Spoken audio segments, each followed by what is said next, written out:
Okay,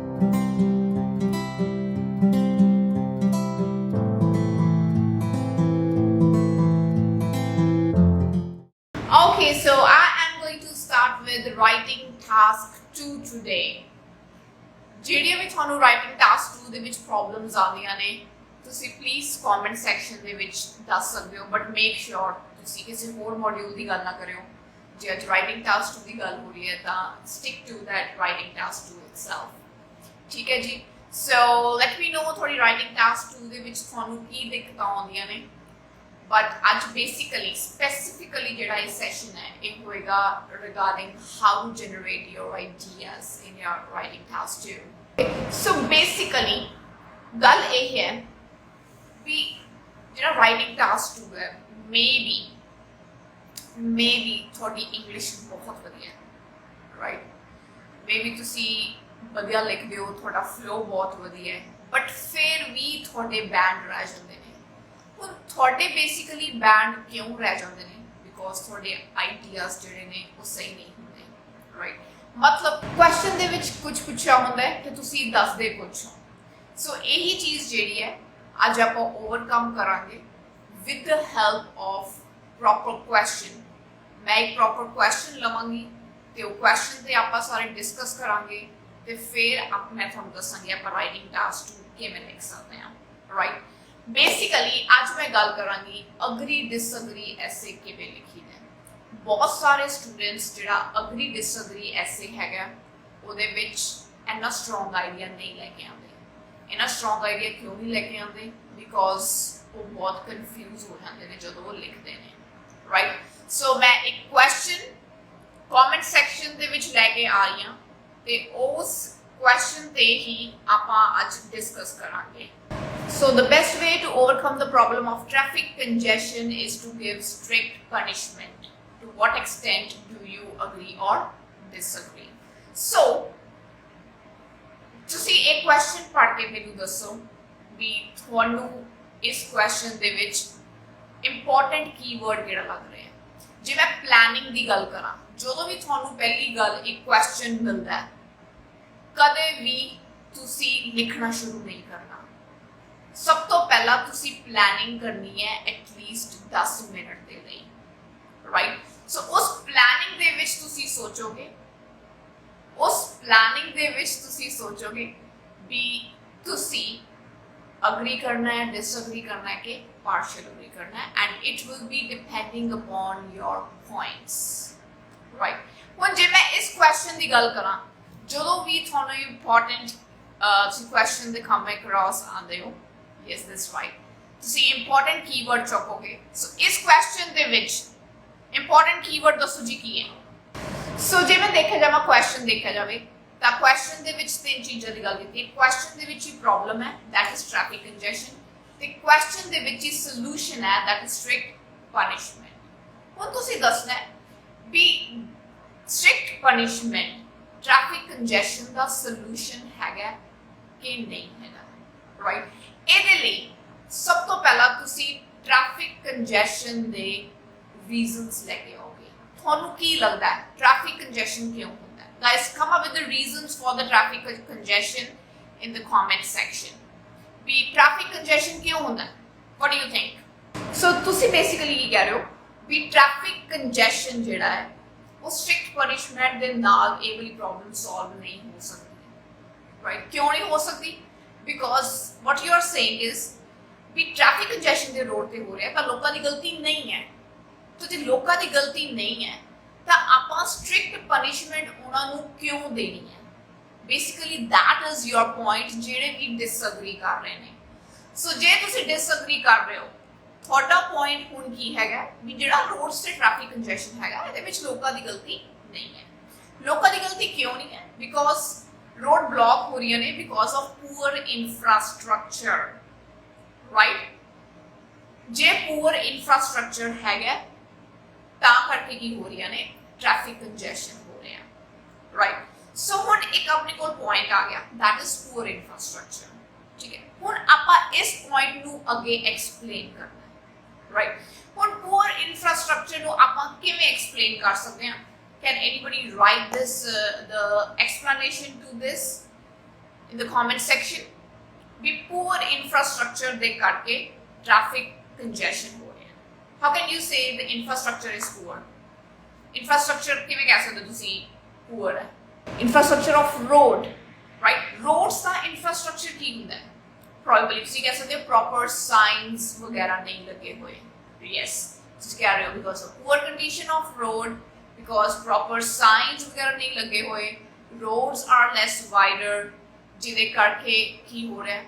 ਬਹੁਤ ਜ਼ਿਆਦਾ traffic congestion ਹੋ ਰਿਹਾ ਹੈ। So in this case ਜਿੱਥੇ ਲੋਕਾਂ ਦੀ ਕੋਈ ਗਲਤੀ ਨਹੀਂ ਹੈ, ਇੱਥੇ ਹੁਣ roads ਜਿਹੜੀ ਗਲਤ ਹੈਗੀਆਂ ਨੇ ਇਹਦੇ ਵਿੱਚ ਗਵਰਨਮੈਂਟ ਦੀ ਗਲਤੀ ਹੈ, ਜਿਹਦੇ ਕਰਕੇ ਸਟ੍ਰਿਕਟ ਪਨਿਸ਼ਮੈਂਟ ਦੇਣ ਦਾ ਕੋਈ ਵੀ ਫਾਇਦਾ ਨਹੀਂ ਹੈ।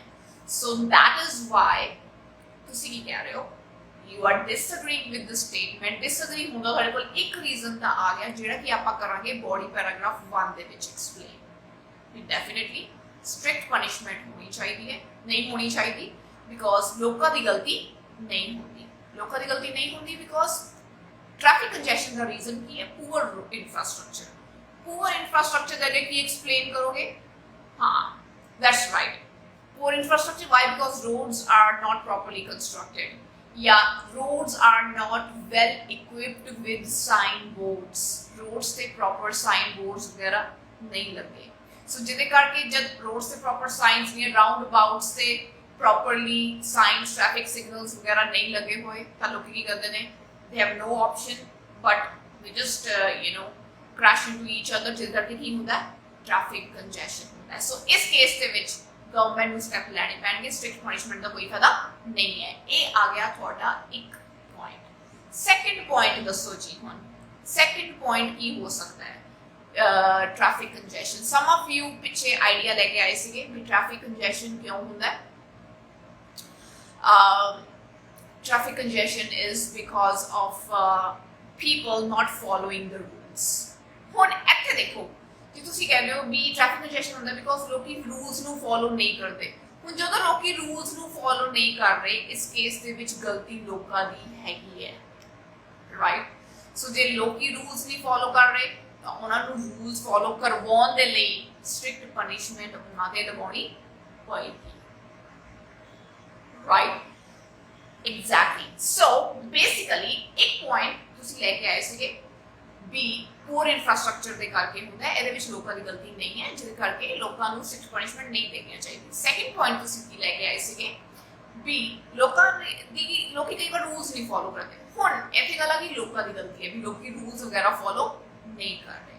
ਹੁਣ ਜਦੋਂ ਲੋਕੀ ਰੂਲਸ ਵਗੈਰਾ ਫੋਲੋ ਨਹੀਂ ਕਰ ਰਹੇ ਤਾਂ ਉਹਨਾਂ ਨੂੰ ਸਟ੍ਰਿਕਟ ਪਨਿਸ਼ਮੈਂਟ ਦੇਣੀ ਬਣਦੀ ਹੈ, ਰਾਈਟ? ਸੋ ਇਹ ਦੋ ਜਿਹੜੇ ਪੁਆਇੰਟਸ ਨੇ ਮੈਂ ਚੱਕੇ ਨੇ ਇਸ ਕੇਸ ਦੇ ਵਿੱਚ। ਤੇ ਦੇਖਿਆ ਜਾਵੇ ਇੱਕ ਪੁਆਇੰਟ ਤੁਸੀਂ ਲੈ ਕੇ ਆ ਰਹੇ ਹੋ that you are disagreeing, ਇੱਕ ਪੁਆਇੰਟ ਤੁਸੀਂ ਲੈ ਕੇ ਆ ਰਹੇ ਹੋ ਵੀ ਤੁਸੀਂ ਕੀ ਕਰ ਰਹੇ ਹੋ? ਅਗਰੀ ਕਰ ਰਹੇ ਹੋ, ਰਾਈਟ? ਹੁਣ ਇਹ ਦੋਵੇਂ ਜਿਹੜੇ ਪੁਆਇੰਟਸ ਆ ਗਏ ਨੇ, ਹੁਣ ਇੱਕ ਪੈਰਾਗ੍ਰਾਫ ਡਿਸਅਗਰੀ ਹੋ ਜਾਓਗੇ, ਇੱਕ ਪੈਰਾਗ੍ਰਾਫ ਅਗਰੀ ਹੋ ਜਾਓਗੇ। ਇਹ ਵਾਲਾ ਜਿਹੜਾ ਆਈਡੀਆ ਹੈ ਇਹਨੂੰ ਤਰੀਕੇ ਨਾਲ ਲਿਖਣਾ ਪਏਗਾ, ਠੀਕ ਹੈ? ਸੋ what you can basically do is ਤੁਸੀਂ ਕਹਿ ਸਕਦੇ ਹੋ ਕਿ ਸਟ੍ਰਿਕਟ ਪਨਿਸ਼ਮੈਂਟ ਦੇਣੀ ਚਾਹੀਦੀ ਹੈ, ਵੀ ਸਟ੍ਰਿਕਟ ਪਨਿਸ਼ਮੈਂਟ ਦਿੱਤੇ ਬਗੈਰ ਗੁਜ਼ਾਰਾ ਨਹੀਂ ਹੈ ਬਿਕੋਜ਼ ਕਈ ਵਾਰ ਲੋਕੀ ਰੂਲਸ ਵਗੈਰਾ ਫੋਲੋ ਨਹੀਂ ਕਰਦੇ। ਪਰ ਉਹਦੇ ਨਾਲ ਹੋਰ ਸਟੈਪਸ ਲੈਣੇ ਵੀ ਜ਼ਰੂਰੀ ਨੇ ਬਿਕੋਜ਼ ਹਮੇਸ਼ਾ ਲੋਕਾਂ ਦੀ ਗਲਤੀ ਨਹੀਂ ਹੁੰਦੀ ਜੇ ਟ੍ਰੈਫਿਕ ਕੰਜੈਸ਼ਨ ਹੁੰਦਾ ਹੈ। ਟ੍ਰੈਫਿਕ ਕੰਜੈਸ਼ਨ ਕਈ ਵਾਰ ਪੂਅਰ ਰੋਡਸ, ਪੂਅਰ ਇਨਫਰਾਸਟ੍ਰਕਚਰ ਕਰਕੇ ਵੀ ਹੁੰਦਾ ਹੈ। ਇਹ ਹੋ ਗਿਆ ਤੁਹਾਡਾ partial agreement in this type of question, right? So partial agreement ਕਿਵੇਂ ਹੋ ਰਿਹਾ? ਤੁਸੀਂ ਕਹਿ ਰਹੇ ਹੋ ਹਾਂ ਸਟ੍ਰਿਕਟ ਪਨਿਸ਼ਮੈਂਟ ਦੇਣੀ ਚਾਹੀਦੀ ਹੈ। ਕਈ ਵਾਰ ਲੋਕੀ ਰੂਲਸ ਫੋਲੋ ਨਹੀਂ ਕਰਦੇ, ਲੋਕੀ ਰੂਲਸ ਫੋਲੋ ਨਹੀਂ ਕਰਦੇ ਤਾਂ ਉਹਨਾਂ ਤੋਂ ਰੂਲਸ ਫੋਲੋ ਕਰਵਾਉਣ ਦੇ ਲਈ ਸਟ੍ਰਿਕਟ ਪਨਿਸ਼ਮੈਂਟ ਹੀ ਇੱਕ ਤਰੀਕਾ ਹੈਗਾ। ਸੀ ਇਹ ਕੋਈ ਡਿਪਲੋਮੈਟਿਕ ਨਹੀਂ ਹੈ। ਇਹ ਜਿਹੜੀ ਚੀਜ਼ ਹੈ ਨਾ, ਇਹ ਆਪਾਂ ਨੂੰ ਉਦੋਂ ਕਰਨੀ ਪੈਂਦੀ ਹੈ ਜਦੋਂ ਆਪਣੇ ਕੋਲ ਬੋਡੀ ਪੈਰਾਗ੍ਰਾਫ 1 ਤੇ ਬੋਡੀ ਪੈਰਾਗ੍ਰਾਫ 2 ਲਿਖਣ ਨੂੰ 2 ਪੁਆਇੰਟ ਨਹੀਂ ਹੁੰਦੇ, ਠੀਕ ਹੈ? ਇੱਕ ਪੈਰਾਗ੍ਰਾਫ ਦੇ ਵਿੱਚ ਸਾਨੂੰ ਪਤਾ ਹੈ ਆਪਾਂ ਇੱਕ ਉਹ ਲੈ ਕੇ ਆਉਂਦੇ ਹਾਂ, ਆਈਡੀਆ ਲੈ ਕੇ ਆਉਂਦੇ ਹਾਂ, ਠੀਕ ਹੈ? ਹੁਣ ਫॉर एग्जांपल ਆਪਾਂ ਸੈਕਿੰਡ ਬੋਡੀ ਪੈਰਾਗ੍ਰਾਫ ਬਣਾਉਣ ਦੀ ਕੋਸ਼ਿਸ਼ ਕੀਤੀ ਬਟ ਆਪਣੇ ਕੋਲ ਦੂਸਰਾ ਪੁਆਇੰਟ ਅਗਰੀ ਦਾ ਨਹੀਂ ਆਇਆ, ਫਿਰ ਤੁਸੀਂ ਕੀ ਕਰੋਗੇ, ਰਾਈਟ? बहुत सारे क्वेश्चंस IELTS ਦੇ ਵਿੱਚ ਇਦਾਂ ਦੇ ਆਉਂਦੇ ਨੇ ਜਿਹਦੇ ਵਿੱਚ ਆਪਾਂ ਟੋਟਲੀ ਅਗਰੀ ਵੀ ਨਹੀਂ ਹੋ ਸਕਦੇ, ਟੋਟਲੀ ਡਿਸਅਗਰੀ ਵੀ ਨਹੀਂ ਹੋ ਸਕਦੇ, ਕਿਉਂਕਿ ਆਪਣੇ ਕੋਲ ਦੋ ਪੁਆਇੰਟਸ ਨਹੀਂ ਬਣਦੇ। ਉਸ ਕੇਸ ਦੇ ਵਿੱਚ ਯੈਸ, ਉਸ ਕੇਸ ਦੇ ਵਿੱਚ ਤੁਸੀਂ ਕੀ ਕਹਿੰਦੇ ਹੋ, ਆਪਾਂ ਜੇ ਹੋਰ ਸੋਲੂਸ਼ਨਸ ਦੇ ਵੀ ਰਹੇ ਹਾਂ ਤਾਂ ਉਹਨੂੰ ਬਹੁਤ ਇਸ ਤਰੀਕੇ ਨਾਲ ਦੇਣੇ ਆ ਸੋਲੂਸ਼ਨਸ, ਐਦਾਂ ਲੱਗੇ ਵੀ ਆਪਾਂ ਇੱਕ ਆਰਗੂਮੈਂਟ ਹੀ ਕਰ ਰਹੇ ਹਾਂ, ਠੀਕ ਹੈ। ਬਹੁਤ ਸਾਰੇ ਬੱਚਿਆਂ ਨੂੰ ਕਨਫਿਊਜ਼ਨ ਹੁੰਦੀ ਹੈ ਵੀ ਹਾਂ ਇਹ ਤਾਂ ਬੋਡੀ ਪੈਰਾਗ੍ਰਾਫ 2 ਦੇ ਵਿੱਚ ਸੋਲੂਸ਼ਨਸ ਹੋਵੇ। ਗਾਇਸ ਸੋਲੂਸ਼ਨਸ ਆਪਾਂ ਉਦੋਂ ਕਹਿੰਦੇ ਆ ਜਦੋਂ ਆਪਾਂ ਸ਼ੁੱਡ ਵਗੈਰਾ ਯੂਜ਼ ਕਰੀਏ। ਹੁਣ ਆਪਾਂ ਇਸ ਕੁਐਸਚਨ ਦੇ ਵਿੱਚ ਸ਼ੁੱਡ ਵਗੈਰਾ ਯੂਜ਼ ਨਹੀਂ ਕਰਾਂਗੇ, ਆਪਾਂ ਇਸ ਕੁਐਸਚਨ ਦੇ ਵਿੱਚ ਯੂਜ਼ ਕਰਾਂਗੇ government need to. We are not saying government should, we are saying government need to. So ਇਸ ਤਰੀਕੇ ਨਾਲ ਤੁਸੀਂ ਕੀ ਕਰੋਗੇ, ਪਾਰਸ਼ੀਅਲ। ਇਹ ਜਿਹੜਾ ਕੁਐਸਚਨ ਹੈ ਨਾ, ਇਹ ਆਪਾਂ ਤਿੰਨੋਂ ਤਰੀਕੇ ਨਾਲ ਕਰ ਸਕਦੇ ਹਾਂ। ਆਪਾਂ ਟੋਟਲੀ ਅਗਰੀ ਵੀ ਕਰ ਸਕਦੇ ਹਾਂ, ਟੋਟਲੀ ਡਿਸਅਗਰੀ ਵੀ ਕਰ ਸਕਦੇ ਹਾਂ, ਤੇ ਆਪਾਂ ਪਾਰਸ਼ੀਅਲ ਅਗਰੀ ਵੀ ਜਾ ਸਕਦੇ ਹਾਂ ਇਸ ਕੁਐਸਚਨ ਦੇ ਵਿੱਚ, ਠੀਕ ਹੈ ਜੀ। ਸੋ ਇਹ ਜਿਹੜਾ ਮੈਂ ਤੁਹਾਨੂੰ ਤਰੀਕਾ ਦੱਸਿਆ ਇਹ ਸੀਗਾ ਪਾਰਸ਼ੀਅਲ ਤਰੀਕਾ ਸੀਗਾ। स्ट्रिक्ट पनिशमेंट होनी चाहिए, कई बार लोग रूल्स फॉलो नहीं करते, राइट। सो जो लोग रूल्स फॉलो नहीं करते तो उन्होंने तो रूल्स फॉलो करवाने लिए ये तरीका गुड है। तो बॉडी पैराग्राफ पूछ के लिखोगे, हाउएवर हमेशा लोगों की गलती नहीं होती बिकॉज ऑफ स्ट्रिक्ट पनिशमेंट, जिस करके आपको स्ट्रिक्ट पनिशमेंट देनी चाहिए। कई बार गलती होती है एट द सिस्टम, राइट। कई बार सिस्टम प्रॉपरली रूल्स वगैरह नहीं मेनटेन करता। सो इस केस ਦੇ ਵਿੱਚ ਜਿੱਥੇ ਰੋਡਸ ਵਗੈਰਾ ਮੇਨਟੇਨ ਨਹੀਂ ਕਰਦਾ ਤਾਂ ਸਟ੍ਰਿਕਟ ਪਨਿਸ਼ਮੈਂਟ ਦੇਣ ਦਾ ਕੋਈ ਮਤਲਬ ਨਹੀਂ ਹੈ। ਉਸ ਕੇਸ ਦੇ ਵਿੱਚ government needs to take other actions. ਦੇਖੋ ਮੈਂ ਇੱਥੇ ਕਿਤੇ ਵੀ ਕੋਈ ਜ਼ਿਆਦਾ ਸੋਲੂਸ਼ਨ ਨਹੀਂ ਦਿੱਤਾ, ਮੈਂ ਐਂਡ ਤੇ I government needs to take other actions, okay. So this is a partial thing. BPs ਜਿਹੜੇ ਤੁਹਾਡੇ ਨੇ ਦੋ ਹੀ ਹੋਣੇ ਚਾਹੀਦੇ ਨੇ, ਦੋ ਤੋਂ ਵੱਧ ਤੁਹਾਡੇ ਬੀਪੀਜ਼ ਨਹੀਂ ਹੋਣੇ ਚਾਹੀਦੇ। इन टोटल थोड़े 4 पैराग्राफ्स होने चाहिए ने। पहले हो गई इंट्रोडक्शन, देन हो गया बॉडी पैराग्राफ 1, देन हो गया body paragraph 2, and then comes your conclusion. As simple as that. इस तो उते कुछ नहीं होना चाहिए। ਇਹਦੇ ਵਿੱਚ ਆਪਾਂ ਪਾਰਸ਼ੀਅਲ ਕੀਤਾ। सो पार्शियल इन अ वे ਆਪਾਂ ਪਹਿਲੇ ਇਹ ਨਹੀਂ ਕਿਹਾ ਕਿ ਸਟ੍ਰਿਕਟ ਪਨਿਸ਼ਮੈਂਟ ਹੋਣੀ ਚਾਹੀਦੀ, ਸੈਕਿੰਡ ਕਹਿ ਰਿਹਾ ਸਟ੍ਰਿਕਟ ਪਨਿਸ਼ਮੈਂਟ ਨਹੀਂ ਹੋਣੀ ਚਾਹੀਦੀ। ਆਪਾਂ ਇਹ ਨਹੀਂ ਕਿਹਾ, ਆਪਾਂ ਕਹਿ ਰਹੇ ਹਾਂ ਸਟ੍ਰਿਕਟ ਪਨਿਸ਼ਮੈਂਟ ਹੋਣੀ ਚਾਹੀਦੀ ਹੈ, ਪਰ ਇਹ ਹਮੇਸ਼ਾ ਵਰਕ ਨਹੀਂ ਕਰੂਗੀ। ਸੋ ਇਹਦੇ ਨਾਲ ਅਦਰ ਸਟੈਪਸ ਲੈਣੇ ਵੀ ਕੀ ਨੇ, ਜ਼ਰੂਰੀ ਹੈ, ਠੀਕ ਹੈ ਜੀ, right. So guys I hope this is clear to you about this question. ਜੇ ਇਸ ਕੁਐਸਚਨ ਦੇ ਰਿਲੇਟਡ ਤੁਹਾਨੂੰ ਕੋਈ ਵੀ ਕੁਐਸਚਨ ਹਲੇ ਵੀ ਡਾਊਟ ਹੈਗਾ ਤਾਂ ਤੁਸੀਂ ਪਲੀਜ਼ ਕਮੈਂਟ ਸੈਕਸ਼ਨ ਦੇ ਵਿੱਚ ਦੱਸ ਸਕਦੇ ਹੋ।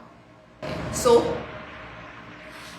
ਕੰਕਲੂਜਨ ਦੇ ਵਿੱਚ ਆਪਾਂ ਲਿਖ ਸਕਦੇ ਹਾਂ, along with levying harsh punishment to make people follow the rules, other measures such as providing proper infrastructure is equally important so that this situation can be brought under control, right?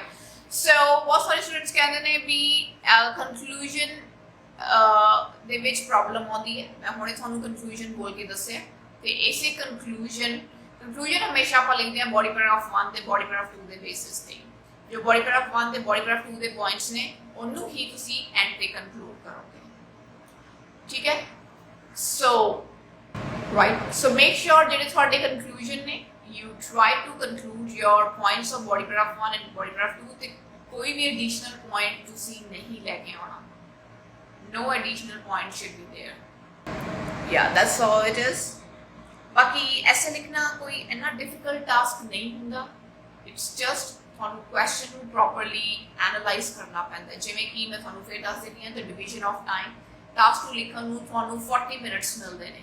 So 40 minutes ਦੇ ਵਿੱਚ ਜਿੱਦਾਂ question read ਕੀਤਾ ਨਾਲ ਦੇ ਨਾਲ ਹੀ ਐਸੇ ਲਿਖਣਾ ਸ਼ੁਰੂ ਨਹੀਂ ਕਰਨਾ, ਰਾਈਟ। ਪਹਿਲਾਂ ਤੁਸੀਂ 10 ਮਿੰਟ ਪਲੈਨਿੰਗ ਕਰੋਗੇ। ਪਲੈਨਿੰਗ ਕਰਨ ਦੇ ਟਾਈਮ ਤੁਸੀਂ ਡਿਸਾਈਡ ਕਰਨਾ ਹੈ ਅਗਰੀਵਲ ਪੁਆਇੰਟਸ ਜ਼ਿਆਦਾ ਨੇ ਕਿ ਡਿਸਅਗਰੀਵਲ ਪੁਆਇੰਟਸ ਜ਼ਿਆਦਾ ਨੇ। ਜੇ ਡਿਸਅਗਰੀਵਲ ਪੁਆਇੰਟਸ ਤੁਹਾਨੂੰ 2 ਮਿਲ ਜਾਂਦੇ ਨੇ ਤੁਸੀਂ ਟੋਟਲੀ ਡਿਸਅਗਰੀ ਕਰ ਲਓ। ਜੇ ਤੁਹਾਨੂੰ ਅਗਰੀਵਲ ਪੁਆਇੰਟਸ ਜ਼ਿਆਦਾ ਮਿਲ ਜਾਂਦੇ ਨੇ ਤੁਸੀਂ ਟੋਟਲੀ ਅਗਰੀ ਕਰ ਸਕਦੇ ਹੋ। ਜੇ ਤੁਹਾਡੇ ਕੋਲ ਅਗਰੀਵਲ ਇੱਕ ਪੁਆਇੰਟ ਹੈ, disagreeable एक point है ਤਾਂ there is another structure that you follow। देखो ਜਿਹੜੀਆਂ examples ਹੁੰਦੀਆਂ ਨੇ, examples can be examples ਦੇ ਵਿੱਚ ਤੁਸੀਂ ਕਿਸੇ country ਦੀ example ਦੇ ਸਕਦੇ ਹੋ, right? ਤੁਸੀਂ personal examples ਵੀ ਲਿਖ ਸਕਦੇ ਹੋ, there is no as such issue in that, right? ਹੁਣ ਜੇ ਮੈਂ ਐਸੇ ਦੇ ਵਿੱਚ ਗੱਲ ਕਰਾਂ ਤਾਂ ਆਪਾਂ ਕੀ personal example ਦੇਖ ਸਕਦੇ ਹਾਂ ਜਾਂ ਆਪਾਂ example ਕੀ ਦਵਾਂਗੇ, ਕਿਉਂਕਿ ਫਸਟ ਪੈਰਾਗ੍ਰਾਫ ਦੇ ਵਿੱਚ ਕੀ ਸੀਗਾ ਵੀ ਪੂਅਰ ਰੋਡਸ ਦੇ ਕਰਕੇ ਪੂਅਰ ਰੋਡਸ ਹੁੰਦੀਆਂ ਨੇ ਤਾਂ ਕਿ ਟ੍ਰੈਫਿਕ ਕੰਜੈਸ਼ਨ ਹੁੰਦਾ ਹੈ। ਤਾਂ ਇਹਦੇ ਵਿੱਚ ਆਪਾਂ example ਦੇਖ ਸਕਦੇ ਹਾਂ, for example it is commonly seen in developing countries। आप एक पर्टिकुलर कंट्री एग्जांपल ले लिया, पर ये क्या, it is commonly seen in developing countries। It is commonly seen in developing countries that roads are not properly built or they are not well equipped with proper signboards, due to which there is 24/7 traffic congestion, especially during the busy hours। So, in order to overcome this problem, government needs to provide proper roads, or probably they need to divide the traffic by providing subways, probably, or you can say bridges, so that the roads, or you can say the traffic gets diverted. That's how you can write your example trees. Yeah. So basically, to what extent do you agree or disagree essay? There is nothing like 70-30. I don't follow that rule. The only thing is either you totally agree or you totally disagree. Totally agree होने लिए थानू 2 points चाहिए, totally disagree होने लिए थानू 2 points चाहिए ने। ਹੁਣ इस case ਦੇ ਵਿੱਚ ਆਪਾਂ ਇੱਕ ਪਾਸੇ ਕਿਹਾ ਹਾਂ strict punishment ਹੋਣੀ ਚਾਹੀਦੀ ਹੈ, ਪਰ ਇਹਦੇ ਨਾਲ other steps ਲੈਣੇ ਵੀ ਜ਼ਰੂਰੀ ਹੈ, because ਹਮੇਸ਼ਾ ਲੋਕਾਂ ਦੀ ਗਲਤੀ ਨਹੀਂ ਹੁੰਦੀ ਜਦੋਂ ਉਹ traffic rules ਵਗੈਰਾ follow नहीं करते, right? Okay, so yeah, I mean that's how you can attempt your task 2। कुछ औखा नहीं है task 2 ਦੇ ਵਿੱਚ, it's just ਜੇ ਤੁਸੀਂ ਆਪਣੇ ideas properly explain ਕਰਦੇ ਹੋ ਤਾਂ ਤੁਸੀਂ easily band 6 at least band 6 score ਕਰ ਸਕਦੇ ਹੋ। ਬਹੁਤ ਸਾਰੇ ਬੱਚਿਆਂ ਨੂੰ ਹੁੰਦਾ ਵੀ ਸਾਡੇ 6 ਤੋਂ ਘੱਟ ਨਾ ਆਉਣ, so 6 at least ਲੈਣ ਦੇ ਲਈ ਤੁਹਾਨੂੰ explanation of ideas properly ਹੀ ਦੇਣੀ ਪਏਗੀ, right? Okay, so all those who have their exam, all the best to all of you, and I'll take a leave now. Thank you.